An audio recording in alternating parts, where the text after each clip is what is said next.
नमस्कार दोस्तों, स्वागत है आपका हमारे चैनल पर।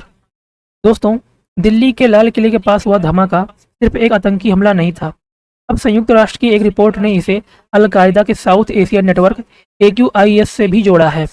यानी अब सवाल सिर्फ यह नहीं है कि हमला कैसे हुआ, बल्कि बड़ा सवाल यह है कि इतने बड़े और संवेदनशील शहर में यह आतंकी नेटवर्क आखिर पहुंचा कैसे। यह मामला नवंबर 2025 में शुरू हुआ, जब दिल्ली के पास लाल किले के पास एक कार में धमाका हुआ और कई लोगों की मौत हो गई। शुरुआत में जांच के दौरान कई तरह की संभावनाएं सामने आईं, लेकिन अब अगस्त 2026 की संयुक्त राष्ट्र सुरक्षा परिषद की निगरानी रिपोर्ट में पहली बार साफ तौर पर इस हमले को AQIS से जोड़ा गया। इसलिए यह कहानी सिर्फ एक धमाके की नहीं है, बल्कि यह समझने की भी है कि एक आतंकी नेटवर्क कैसे धीरे धीरे अपना दायरा बढ़ाता है और नए इलाकों तक पहुंचता है। रिपोर्ट के मुताबिक धमाका एक धीरे चल रही कार में ट्रैफिक सिग्नल के पास हुआ। यह हमला दिल्ली के हाल के सबसे घातक आतंकी हमलों में से माना जा रहा है। NIE के मुताबिक यह BBIED हमला था। आसान भाषा में समझे तो इसका मतलब है कि एक वाहन में विस्फोट रखकर उसे टारगेट वाली जगह के पास ले जाया गया और वहीं धमाका किया गया। अब सवाल आता है कि UN की यह रिपोर्ट इतनी महत्वपूर्ण क्यों है।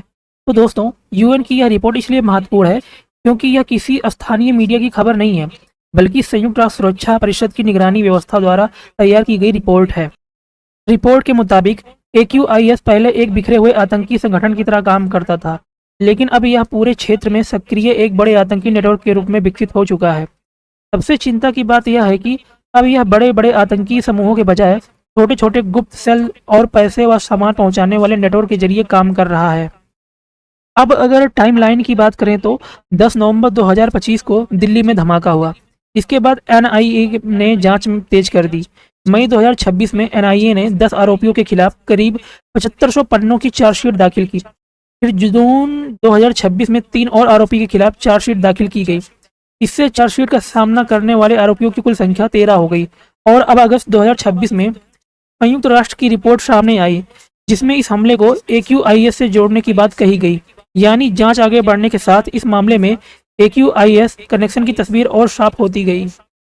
इस मामले में पूरे 4 पक्ष हैं, यानी 4 स्टेक होल्डर हैं।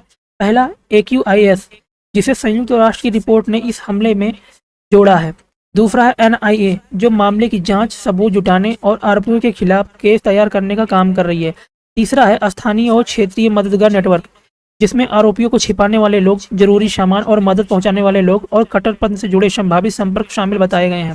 चौथा है दक्षिण एशिया का सुरक्षा माहौल, खासकर बांग्लादेश और आसपास का क्षेत्र। संयुक्त राष्ट्र की रिपोर्ट ने इस पूरे क्षेत्र को आतंकी गतिविधियों के लिए एक महत्वपूर्ण खतरे वाले इलाके के रूप में बताया है।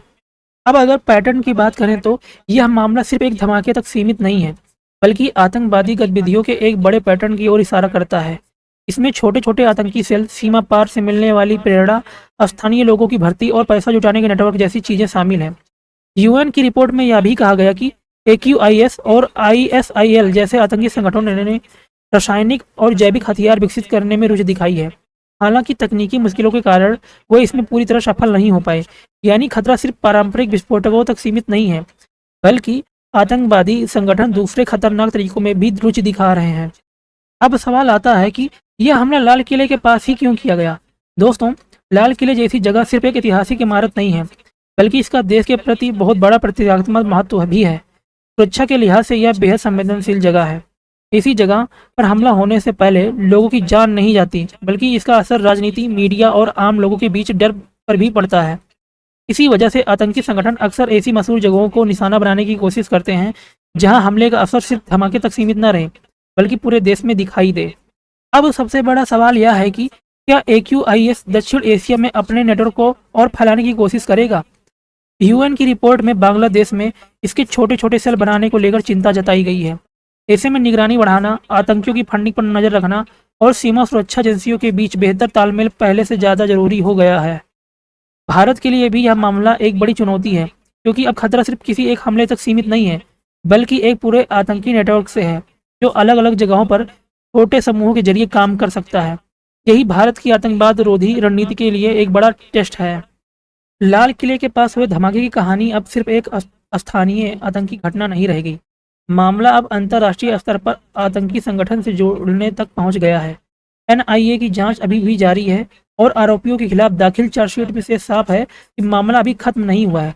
लेकिन यूएनएससी की रिपोर्ट ने पहली बार इस हमले को AQIS से जोड़कर यह दिखा दिया कि इस मामले का असर सिर्फ भारत तक सीमित नहीं है, बल्कि इसका दक्षिण एशिया की सुरक्षा और राजनीति पर भी असर पड़ सकता है। अगर इस पूरे मामले में एक बड़ी सीख लेनी हो तो वह यह है कि आज आतंकवाद सिर्फ सीमा पार से आने वाले हमलों तक सीमित नहीं है।